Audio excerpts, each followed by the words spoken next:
You know about Joseph Campbell, right? Of course you do. You know all about his theory of the monomyth, or the hero's journey, which he first introduced in his book, The Hero with a Thousand Faces, in which he basically says, hey humanity, you know every great story we've ever told each other? Well, they're all kind of the same. He breaks all our mythic narratives into 3 acts: departure, initiation, and return. And then he breaks it down even further into 17 stages. The departure consists of the call to adventure, refusal of the call, supernatural aid, crossing the threshold, and belly of the whale.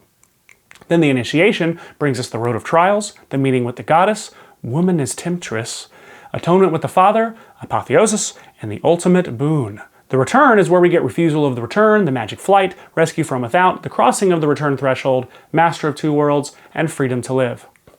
Consequently, this is also the complete track listing for my debut album, The Legend of Monomyth, Rise of the Thunder Maiden. This is essentially the template that has led to the general 3-act structure we see in movies today.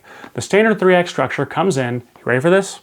3 acts. So to summarize every book on screenwriting ever, the first act begins by introducing the hero in their normal world, their everyday life. In Toy Story, Woody the cowboy is Andy's favorite toy, and his life is perfect.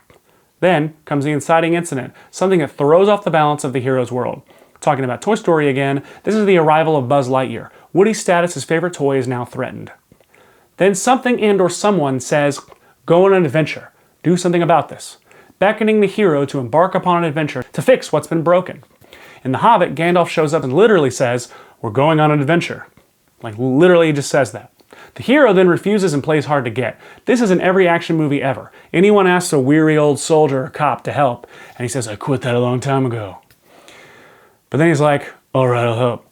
And he leaves, and we break into Act 2. The first part of Act 2 is basically where people who edit movie trailers get all their footage. This is what Blake Snyder calls the fun and games, and the promise of the premise. In most superhero movies, this is where the hero is discovering their powers via hilarious hijinks, culminating in their first crime-fighting outing and or saving of a life. It's also where the B story comes in. The B story is a secondary strand of the story that supports the greater story.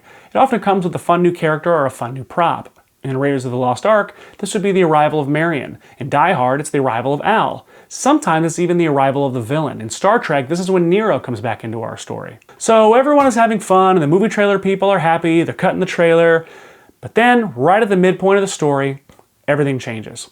Things get real. Vulcan blows up, the cops show up, sometimes the hero actually accomplishes what he wanted to accomplish, only to realize that it doesn't do anything.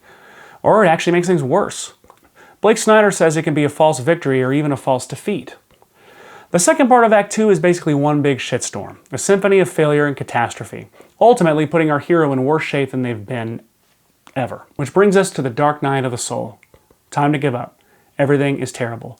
In Mission Impossible 3, Ethan witnesses his wife Julia seemingly killed right before his eyes. There's no reason to keep going. But then something happens. Very often it comes from the B story, something that gives us a fighting chance. A breakthrough, our only shot. Sometimes it's not actually a hopeful thing, it's just a further conflict to keep things going. In Raiders of the Lost Ark, it's when Marion is kidnapped and Indy has to pursue the German sub to get her back. Which brings us to Act 3, where the final battle happens.